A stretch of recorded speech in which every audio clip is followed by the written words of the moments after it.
Hi, good afternoon, everyone. Thank you all for coming to this session on data-driven ESG FinTech. I am Zach from STACS, and I'm the Business Development Manager over here. So today we have with us some distinguished speakers from across the industry, namely Tony, Jamie, Armin, and Ronald. We're all connected about ESG, and it is a mission that we all share. All right, so just very briefly, I'm going to take some time to introduce the panelists. So Tony has established Turnkey as a leading sustainability analytics platform, providing real-time data to support ESG reporting and strategic planning. Turnkey's mission is to make a real impact in the complex sustainability sector with dynamic data technology that transforms reporting, increases valuation, and client brand credibility through accurate real-time data. Turnkey supports organizations to collect and report on real ESG data, which in turn creates a real world impact on climate change and global sustainability. And we also have with us Jamie, who is a sustainability manager at Singapore Environment Council.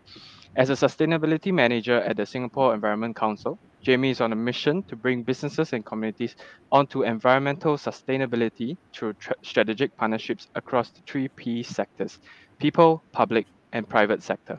With a cross disciplinary background in environmental science and analytics, Jamie aims to leverage her lateral experience across the private sector, public sector, and non-profit organizations to bridge the gaps in the energy and environmental industry using analytics to generate insights and enhance decision making as a policymaker to attain a sustainable energy pathway. And also, we have with us Armin, a partner at PwC. Armin leads PwC's Asia Investment Fund Center and its Asia Pacific Asset and Wealth Management Research Institute based in Singapore. His key areas of focus include market entry, funds distribution strategies, operational due diligence, target operating model, and sustainable investments in reporting, strategy, policies, and regulatory aspects. Also, product development, policy initiatives, deal strategy, performance measurement and verification, product rationalization, and operational efficiency of the asset and wealth management business. We also have with us Ronald, who is a commercial lead at Aviva Singlife. Ronald holds an MBA at Strathclyde University and is a fellow of the Chartered Insurance Institute.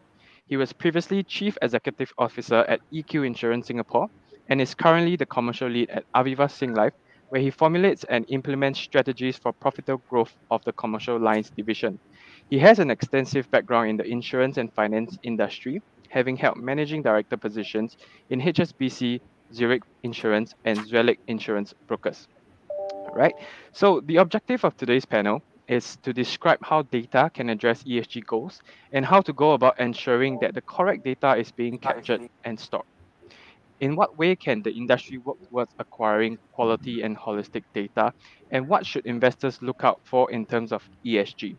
We'll go through certain key topics surrounding data in ESG and how it affects industry in general. To give each panelist their own space and time to share, I'd like to ask the audience to kindly hold off your questions till the end, where we will have a 10-minute question and answer segment. You can just post these questions in the Q&A box over in the tab on the right, and we will then look at that. So without further ado, let's hear it first from our panelists.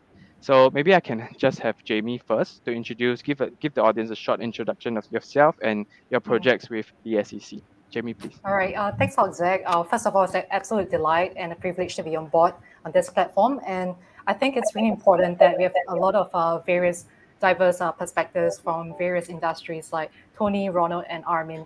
So thank you for having me here. So I guess just to quickly introduce, SEC, we are a independently managed NGO. So as Zach has actually briefly mentioned earlier, one of our core missions is to bring businesses and communities on board the environmental sustainability journey. So we look across the three P sectors, which is public, private, and the people sector. So one of the areas that we look at is our certifications, where we look at it in a very quantitative or holistic manner, quantitatively and qualitatively. So quantitatively speaking, we look at environmental performance indicators like energy, water, and waste, where we can have a monitoring system put in place to track, monitor the carbon footprint of the companies.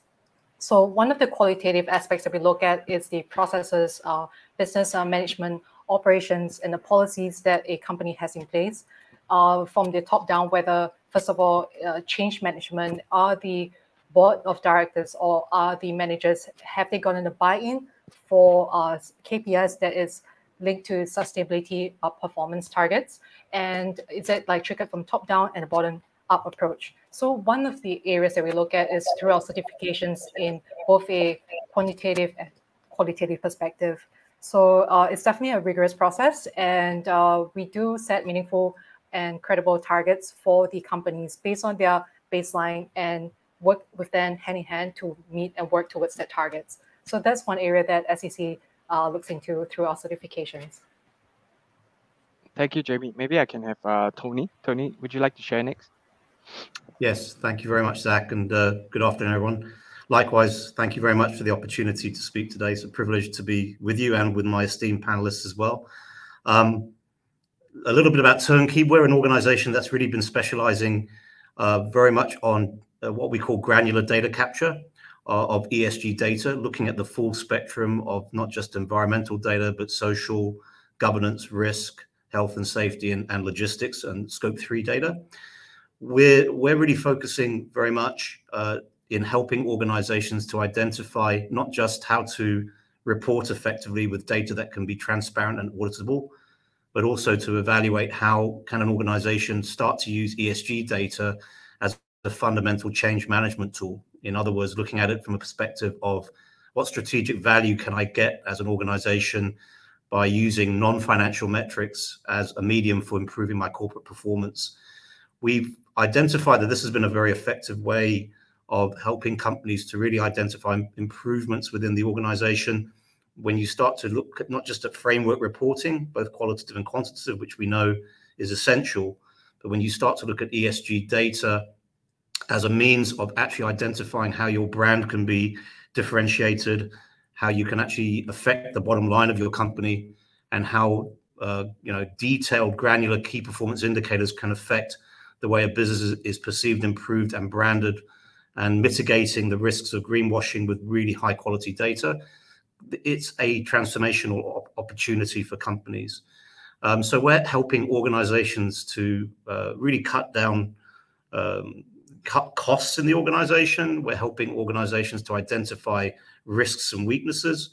And I think this is the direction of travel that we see ESG eventuating towards.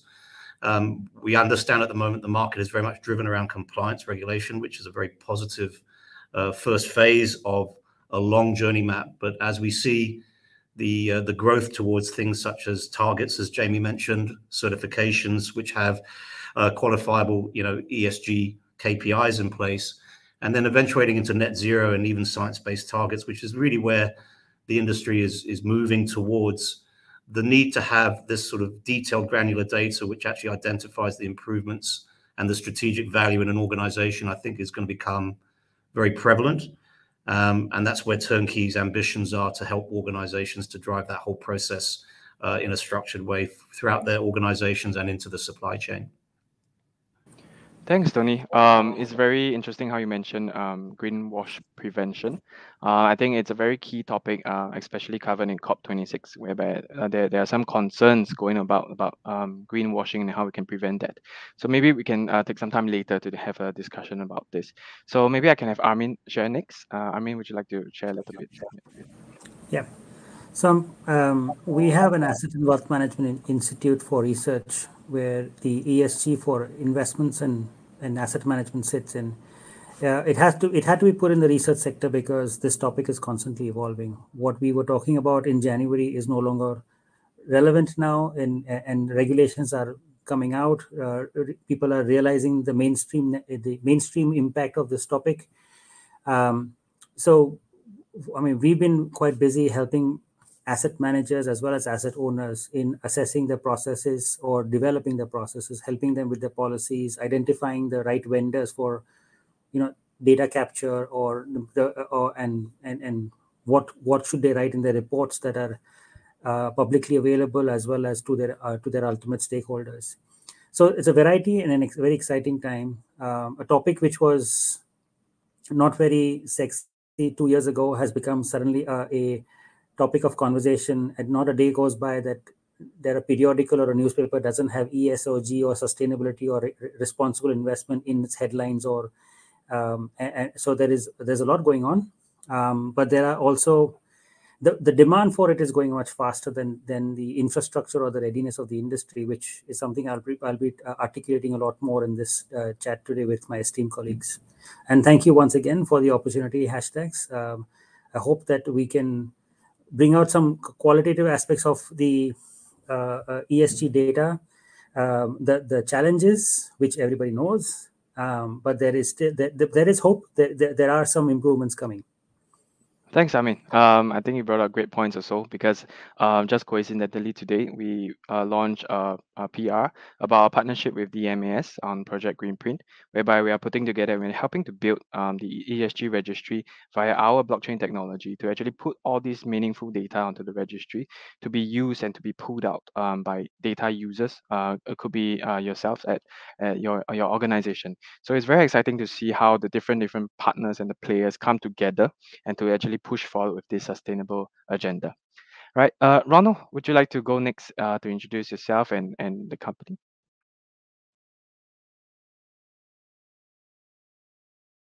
Sorry, Ronald, you're on mute. I think you have to unmute yourself. Thank you.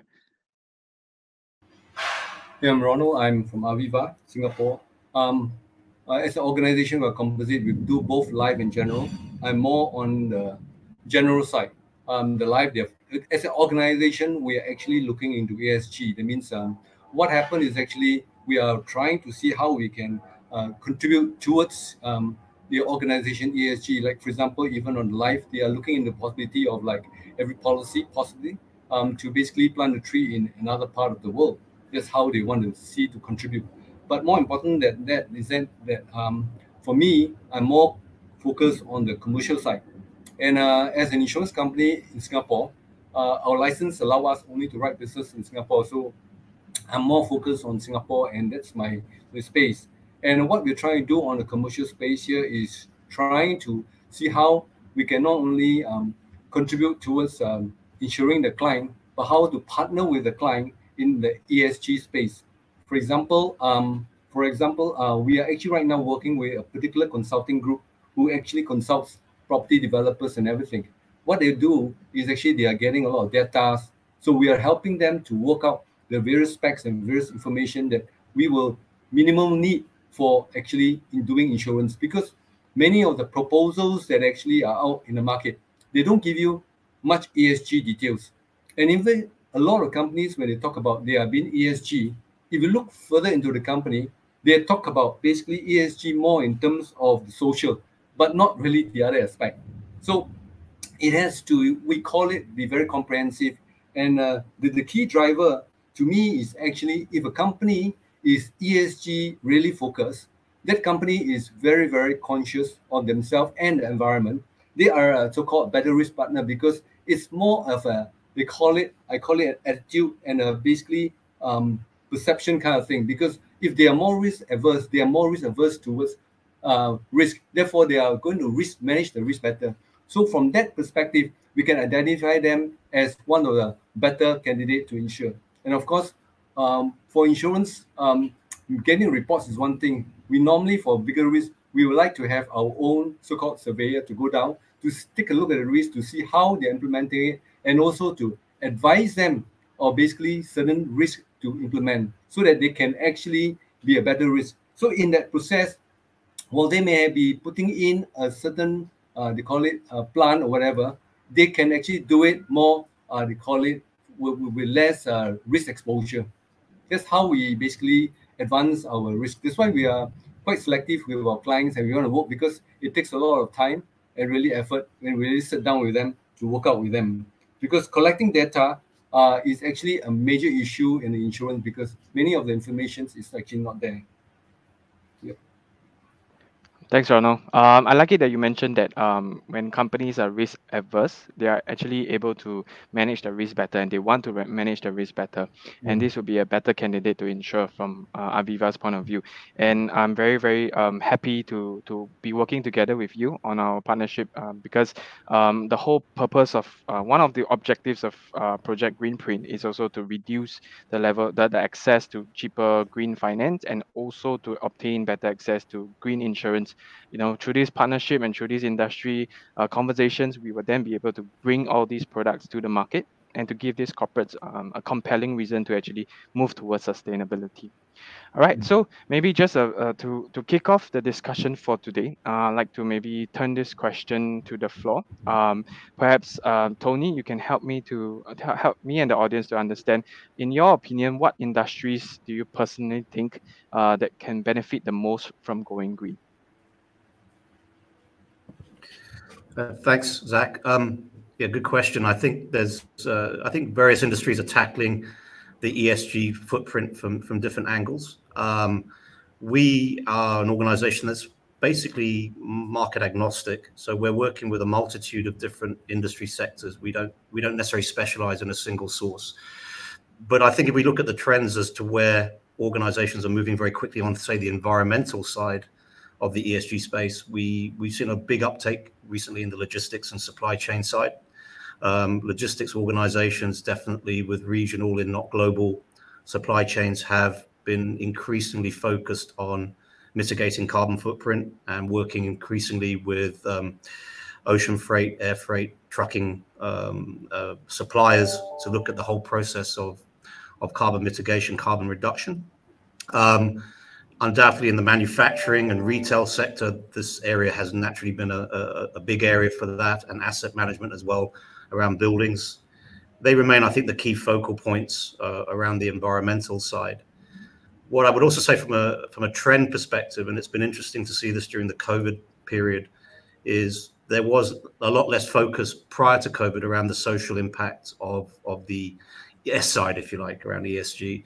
And that's definitely changed a great deal, I think, in the last 18 months, where the whole social impact side of a business, looking at the impact of the organization, equality, diversity, even areas such as training and health and safety mitigation of those sorts of elements, has become really prevalent.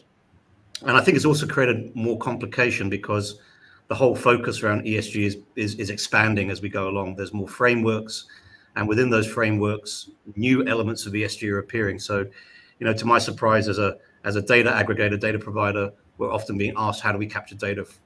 This is around cybersecurity and other elements of business related to that. So areas that were not traditionally seen as part of the ESG space are now embedded into ESG.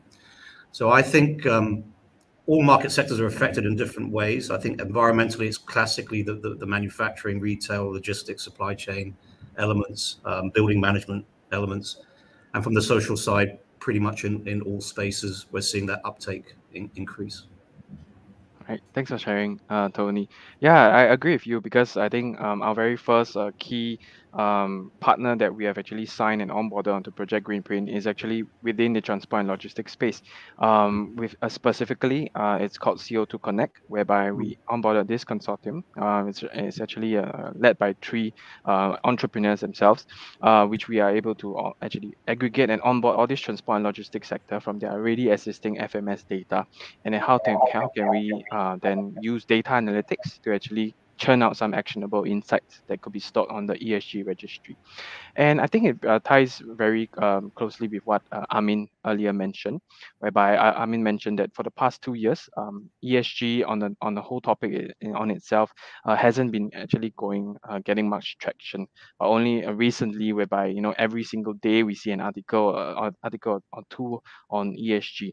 Perhaps, Armin, would you like to add on to what Tony mentioned about the specific industries that you think can benefit from going green? Well, it's the hard assets that definitely seem to be the ones which will be affected by the climate change. Looking at the physical and transitional risk, I want to also go back to the point on the quality of the data that's out there. because we did a very big project for one of the Japanese banks of last year, end of last year, which took us 6 months to get done. It took me an army of interns and associates to collect information of various projects done by development financial institutions and international financial institutions. We covered about 54 of organizations as to where they're deploying their assets in the last 2 years and whether there has been a shift in trends from environmental, social, post the pandemic or not. And that's I mean, the point I'm trying to make it took me an army of interns to get that done. We had to sift through PDFs, we had to sift through web links, etc. Had there been adequate tool sets out there, it would have been quick to execute, or they would not have need us as consultants.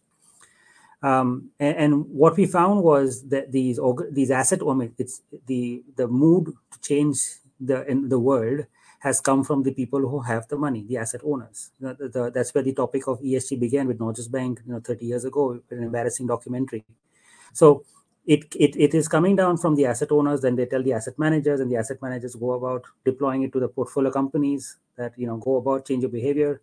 So it's a top-down approach. So understanding where the asset owners are putting the money, deploying, we're seeing there is a growing interest in the real estate and logistics sector, definitely. There has been a great move towards afforestation and collection of green carbon credits, and thereby selling those carbon credits in the marketplace. Because my sector is all asset management, so there will be entrepreneurs who will come up with ideas of new strategies or asset classes. So afforestation has become a lot more. Is kind of a buzzword lately, and interestingly, what we are seeing also is in the credit space, where there's little opportunity for engagement to go about make the change at the underlying company, but there are lots of debt products that are coming out, not specifically green bonds or sustainable bonds, but the debt products that are going into projects which have an ESG spin to it. That we are seeing quite a lot in the late 6 to 8 months. But from an asset class perspective, I mean, an asset manager will be innovative. So they will be working in healthcare, in renewables, etc. So it's not. I would say you would see bigger impact in hard assets areas like real estate and logistics. Whereas otherwise, an asset manager who's looking at public securities like equities and fixed income, they will go in whatever is the latest trend right now, and then they'll be putting an ESG spin to it. But the underlying message of all of this is quality of information to do these or develop a strategy is still not there in this part of the world. And that's why I was very eager to get onto this panel, because this is a topic which is quite close, where we're seeing that even if you want to do good, there isn't enough structured information out there to go about doing the good. Right, thanks. I mean, I like what you mentioned about building credit risk into ESG ratings and ESG scores. Coincidentally, we have been discussing and in a live discussion with one of the banks in Singapore as well to actually determine how can they build in credit risk into all this ESG data that they are collecting anyway. Yeah. So, Jamie, would you like to add on to Armin's discussion? Yeah, I guess both Tony and Armin made really valid points. And I think I'd like to come in also more for the regulatory perspective. If you look at Singapore right now, our carbon tax is going at $5 per ton of CO2, right? And if you want to compare across all the various countries, we are definitely one of the lowest in terms of pricing. Sweden right now is one of the top, is going at $100 per gigaton of carbon dioxide. So what I'm trying to say here is that carbon dioxide, or the risk of climate change, is going to affect across all industries. What Tony has mentioned, manufacturing, logistics, and even energy and construction industry. So the impact of the materiality may not be as impactful with $5 right now, but in terms of trend, it's going to increase in the coming years. So if businesses are not transforming their business in terms of strategies and operations, and if they continue with BAU, it's definitely going to have impact in terms of the financial aspects. So maybe just give a stats, for the oil and gas industry, they emit itself about 12.6 gigatons of carbon dioxide. And that itself makes up about 42% of the global emissions. So it is definitely a very huge figure, and that is going to translate in terms of a lot of materiality in terms of carbon dioxide emissions. So I think definitely there's a lot of opportunities that lies within this transitionary risk or this transitionary period, where businesses can look across their value chain and identify areas where they can leverage on and identify high emission hotspots. And this can be done through granularity of data. So that is one aspect on the effects of legislations or common tax on the industry across moving forward. All right, thanks, Jamie. I think what you mentioned about these companies, they have to eventually work together to collect this data to move towards sustainability. If not, I think they will eventually be left in the dust. And I feel, and we feel, that the industry will move towards a little bit more of a stick approach rather than the carrot approach. So Ronald, maybe I can just turn this question to you. What do you think are some risks that you think can be mitigated upon acquiring holistic and quality data about a project from an insurer's point of view?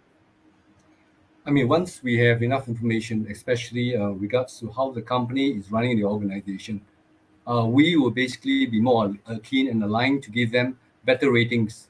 Generally speaking, in the past, we have, they call it basic rating, and then from there we give certain basic discounts accordingly to the level of, they call it safety they have, the measures they've taken. But nowadays, everything ends up with a composite rate. But what happened is actually, like I said earlier on, we normally do a survey and then we verify with them exactly what is the state in which they are actually operating on. In line with what Tony and Jamie has shared earlier on, it says about the bit like the carrot and stick approach, where you have talking about regulatory and also in terms of the credit. What happened, I find that actually, if you look at one of the way to operate towards business, if you're talking about them benefiting from ESG, is the question that asks most entrepreneurs is, what is it in for me? They don't talk much about, sad to say, the environment, but what is it for me? So sometimes, yes, the statutory requirement helps to lay certain foundation, but at the end of it, the key thing to bring the success is actually how can they be a part of it. And I find that actually one of the major things that will so-called entice them is the economic side, as what Tony said. There must be some economic side. If the economic side comes in and kicks into them, then they're more propelled towards basically either meeting the standard or even exceeding the standard. Example is actually, Tony spoke about logistics. What we our organization do last time, even right now, is that we have actually this, they call it toggle. We actually embed it into the engine of, they call it, plug into the car. And based on the information that is extracted, is real time. You know where actually, technically speaking, the vehicle is moving, how much consumption it, in fact, actually, it's even able to tell you whether the engine is overheating or, for example, is actually having too many, we call it, brakes. So this all affects the efficiency in terms of the servicing and also the longevity of the vehicle, but also in terms of amount of energy they burn. So when you are able to get all this data together and then share with the owner, then they say, oh yeah, this is good for me because this is where I'm able to basically ensure that my driver is more well behaved. That means you can control driver behavior, but at the same time, they are actually also bringing the cost of the fuel and also the maintenance down. So in line with what Tony said, yeah, this is how we basically are looking at risk. So when we look at risk, we don't just look at the risk, but we also look at the management, because once the management is willing to look at it, what's going to happen is they will surprisingly exceed what you actually want, because one, they see the benefit. They see the dollar, they will follow the dollar. And then in the process, they will basically be very sustainable in their operation. And this is actually, I call it, many a times it's called a ripple effect, because they have their own little cliques and their own, they call it networks. the grapevine, I call it, and they will talk about it, and then they will permit down the line. And that's where your data will be shared, and slowly but surely it will be so-called transposed. That's how we look at risk. And so if we look at risk, like I said, the management philosophy is very important, because at the end of it, you can teach a lot of people everything, but the one who is willing to really take it forward is the one that is going to make the difference. Right, so it's a lot of thanks. software. Yeah, sorry. Thank you, Ronald. Yeah, to tie in with this, I just wanted to turn this question to Tony. What are the current challenges from a data acquirer or acquisition partner's point of view? What are the current challenges in acquiring quality data? And do you think that organizations have a consistent approach in collecting data? Yeah, so I think there's a lot of agendas around that question itself. So the complication of data today, I think if we start with just the collection of data, the first issue I think we will see is the complexity of different frameworks and the complexity of the amount of different methodologies around data capture today. So there's, every year we've been in the industry, we see more and more frameworks being established around the world. More and more organizations who are looking to capture data in a standardized way. I think the first issue they face is, what's the right direction of travel for my business? So if we're doing a materiality assessment, as Jamie mentioned earlier, of course, that's a great direction to take as an opening step. But if there are 5 or 6 different frameworks all offering different methodologies around that, it makes it very complicated for an organization to create some level of standardization around what are the right sets of data KPIs that I should be taking, and where does my expansion take place, and what framework do I map towards. We then have that exacerbated by organizations and many institutions who have their own customized frameworks. So there's a real disparity around the data capture process within the industry today. So I think the positive side is I don't think there's so much a lack of data available, because surprisingly, when we work as an aggregator of data or a data analytics company, we're often surprised by how much data is available in an organization, in the different departments and the different divisions.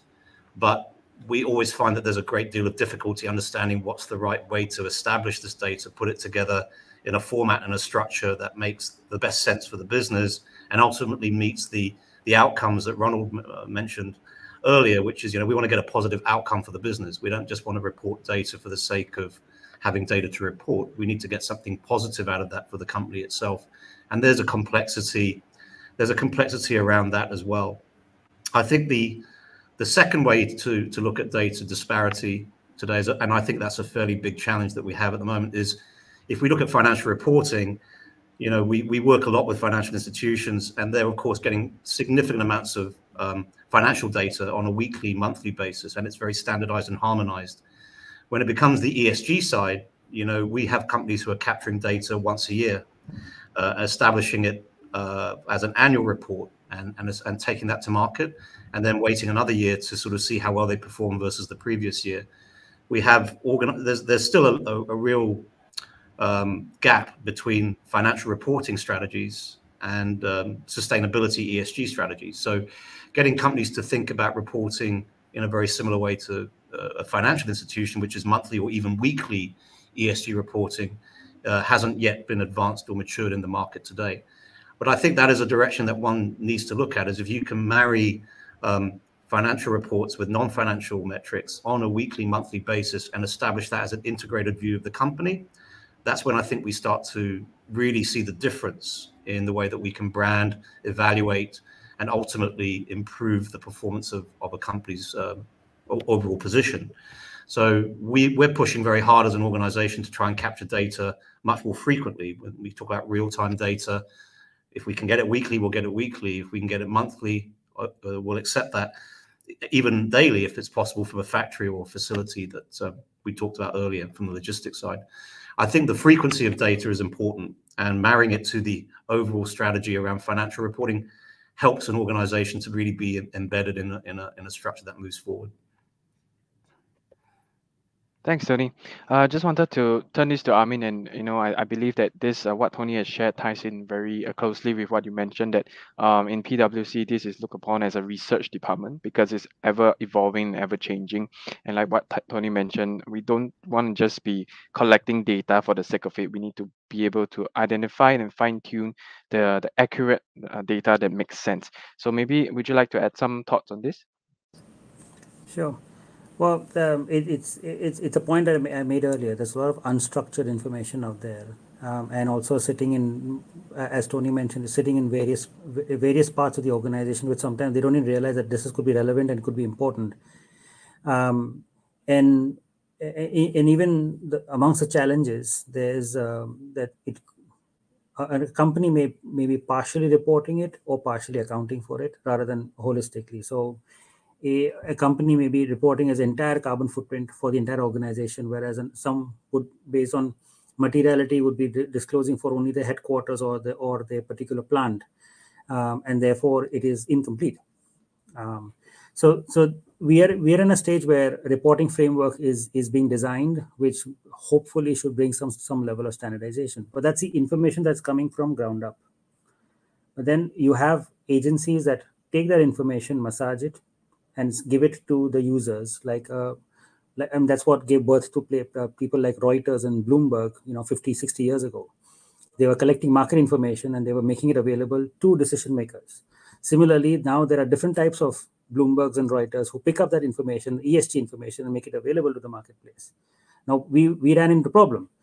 One agency would interpret the data one way, another agency would interpret the data another way, and thereby there is a difference in methodologies of ratings as well as identifying what is relevant, what is considered a controversy, not a controversy.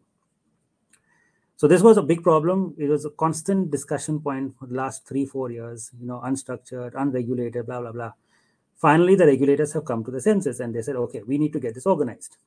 So the European Commission has put out a paper earlier part of this year that they want to regulate. If you regulate a credit agency today, credit rating agencies, why can't you regulate an ESG data provider as well? So that's the logic. So hopefully it's not going to happen tomorrow or day after the next year. It's going to take a few years for that to even take legs. So, but at least we can see that a problem was identified, it has been acted upon, and now the framework potentially will help to bring some level of harmonization. Till we get there, we'll have to deal with some noise. But even then, there are private entrepreneurs who are coming up with innovative solutions of collecting information and making it available to decision makers.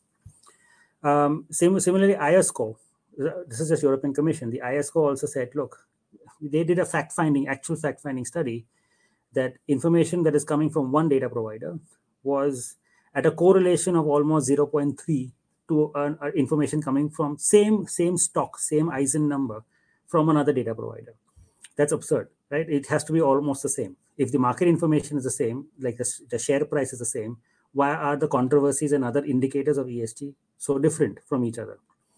Because the methodologies are different. So even they had a call out of getting some level of standardization and harmonization. This is the constant argument. Okay, now there is a lot of information that is sitting around in qualitative form, and how do you bring it out, represent it in a quantitative form to allow you to make a decision like factors or etc. There are different schools of thoughts for it, different research papers out there.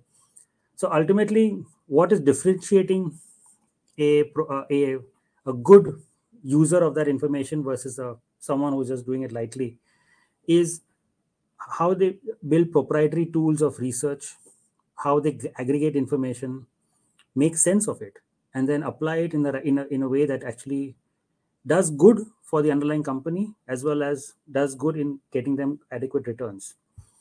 So there's plethora of challenges out there, but we don't want to be doom and gloom today.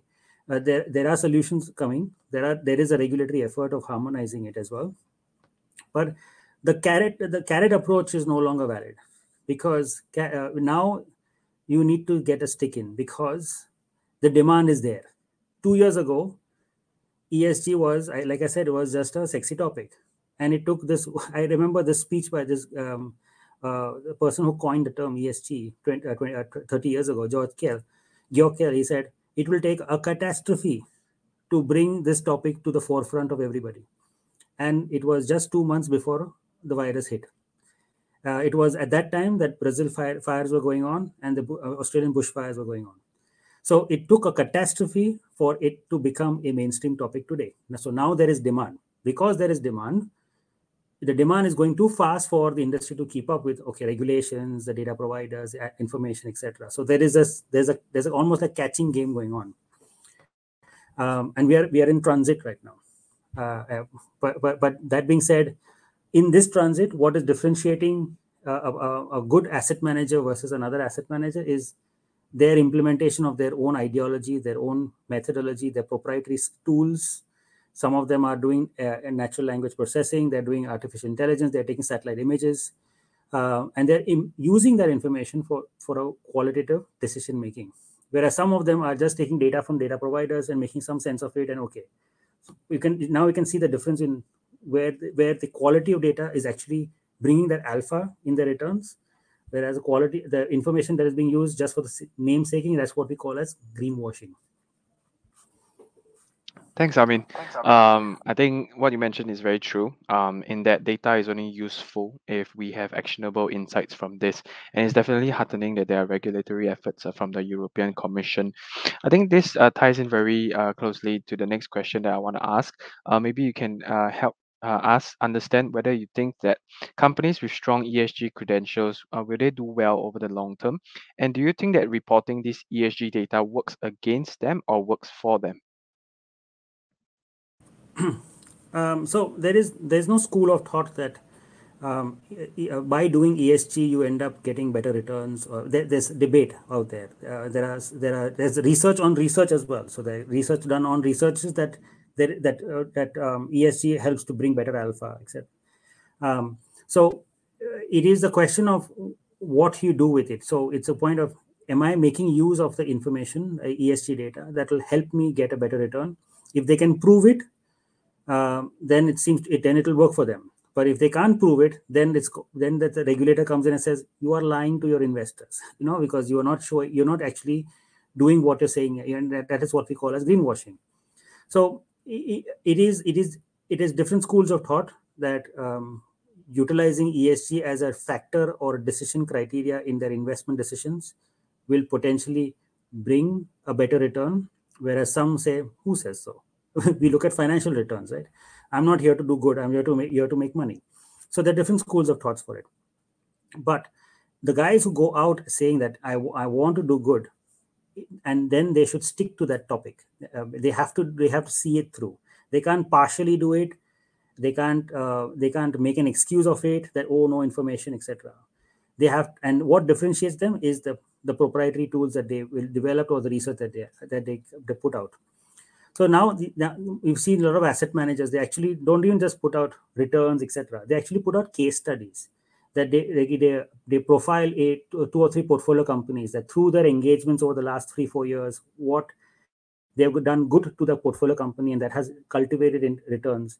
So the reporting also has become a lot more sophisticated. They're showing that there is value in doing good as well as it helps in generating returns. But that's the school of thoughts who say, it works for them. So it's still a very debatable topic whether ESG actually brings about or ESG data brings about a better return or a better alpha.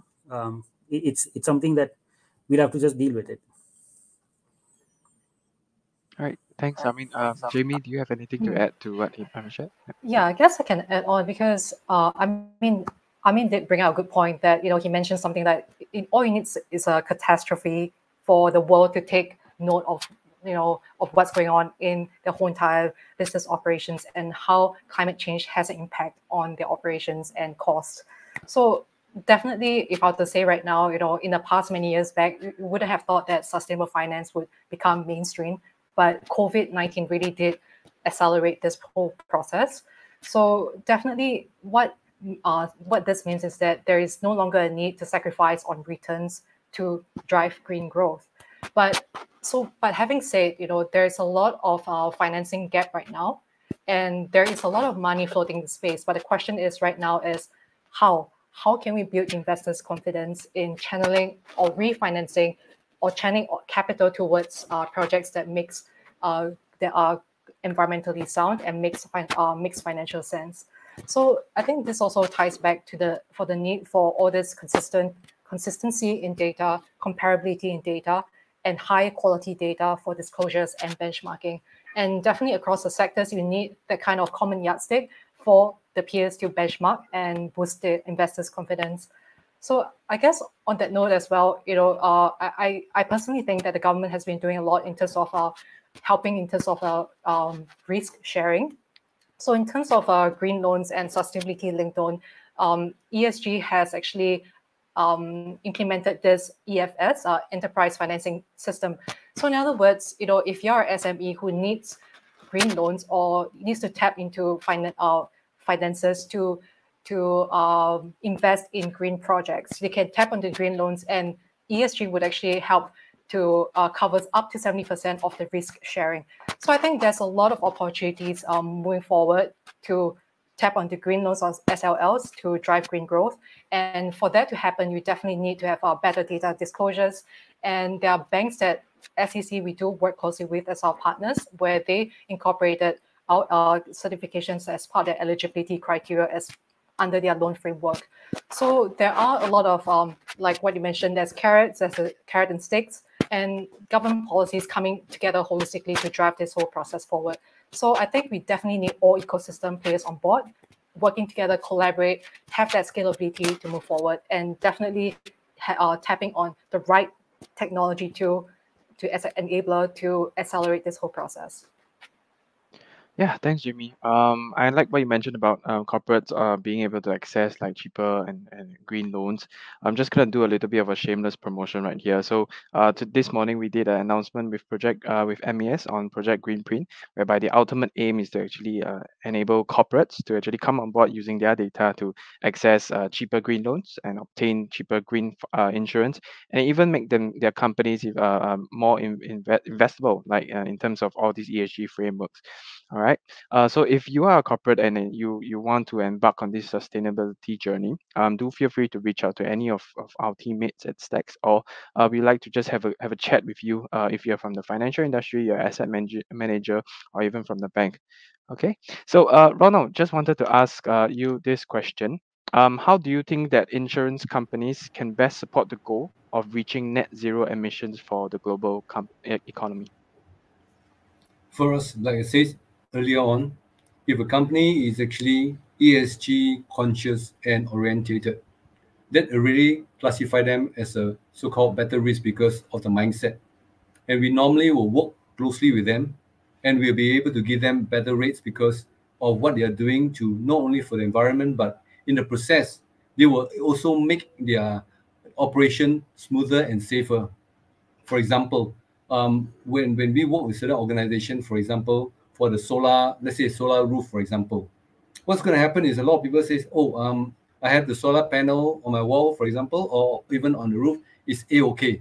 But a lot of people forget that actually there's a lot of heat generated.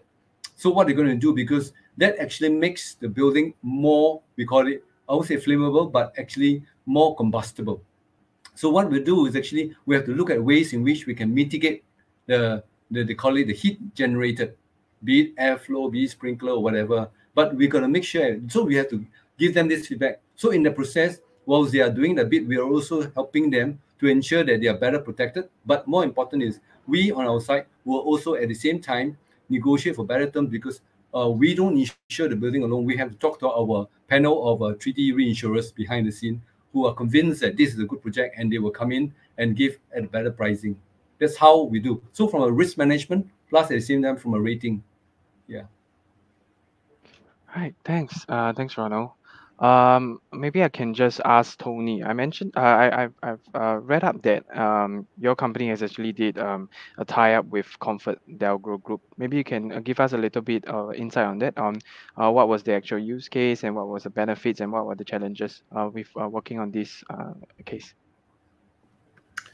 Yeah, so the Comfort Delgro is an interesting one because they, of course, they're actually a global company, and associate with a lot of different brands around the world. So as a Singapore-based listed company, I think the challenge was really about, as you say, as the whole panel has discussed today, a lot around harmonization and accuracy of data from a reporting perspective. And if you're looking at sort of regional and into global supply chains or network of locations, it's very, very complicated to sort of try and do this on a manual basis. So I think the very first elements of Comfort Delgro was agreeing with them what are the most pertinent, relevant, material indicators and values for the business. That was something that they spent a lot of time themselves developing to understand where they see themselves as an organization moving forward strategically. I think that was a very positive step that they took. And then really capturing the accuracy of data. And from their side, a lot of it is around, of course, fuel and detergents and a lot of those material carbon impacts to the organization from, I think, hundreds of locations globally.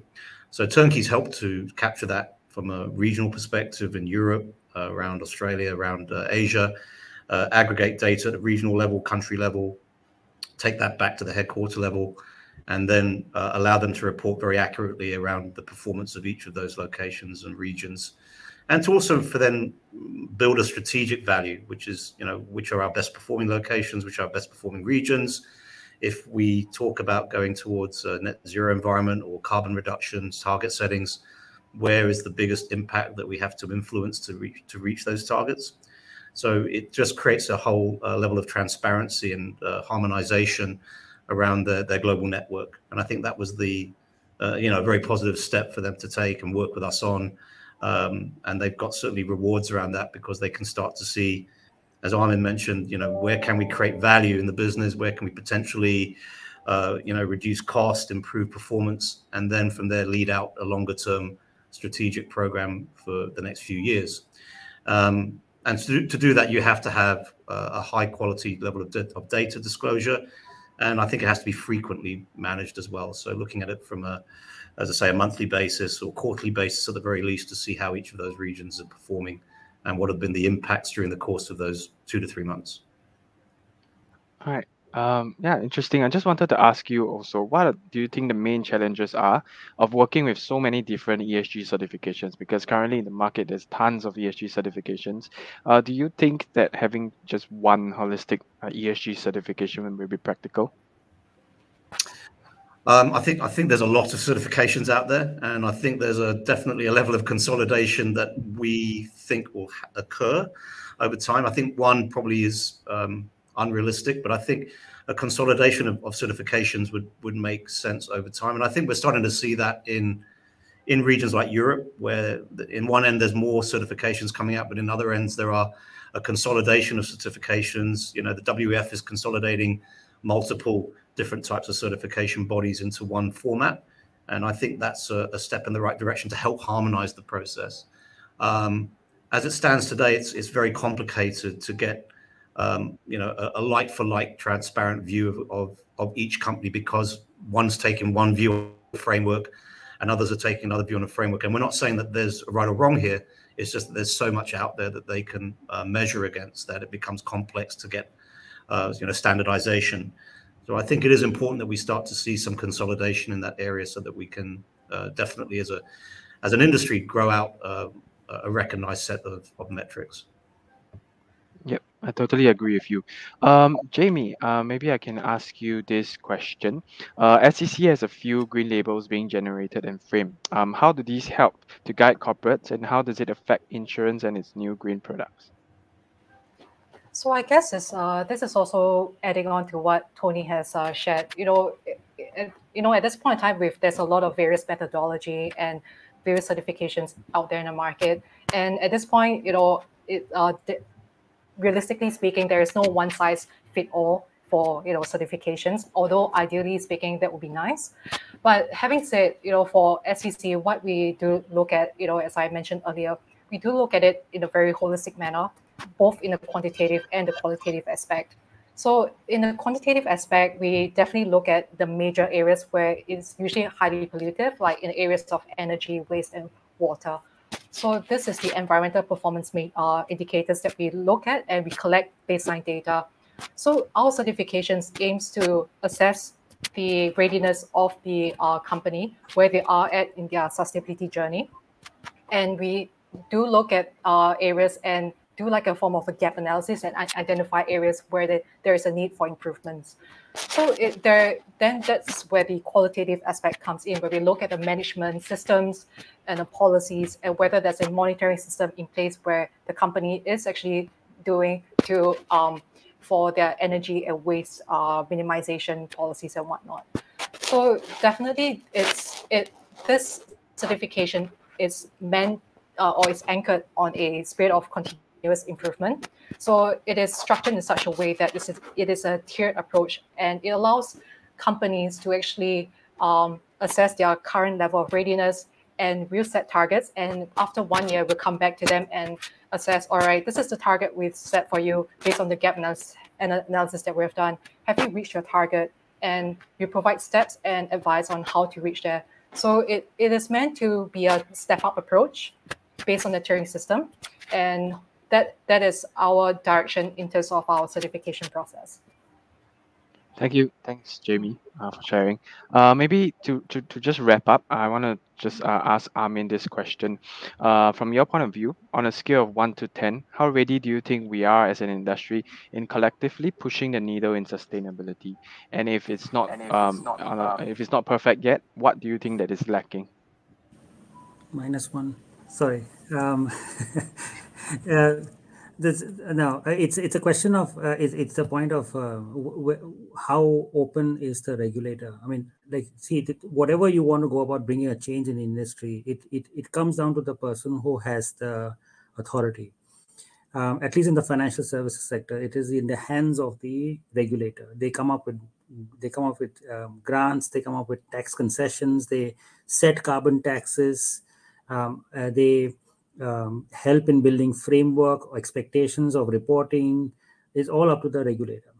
Now, what we are seeing is the maturity of the regulator and openness to take this topic up and not only just push down regulation, but at the same time take the onus of helping build capacity as well, training and understanding, comprehension of the participants of the industry players. So that we are seeing there's this tremendous effort. We just released a publication, on, at least in the asset management side, not PwC, the Singapore MAS authority on its funds, a publication, and I wrote the article on what the Singapore government has done in the asset and wealth management space in the ESG space. I mean, and I was taking chronological notes before I was writing the article. And it's tremendous amount of stuff that has been done in just the last 12 months and what is expected to be rolled out in the next 12 months.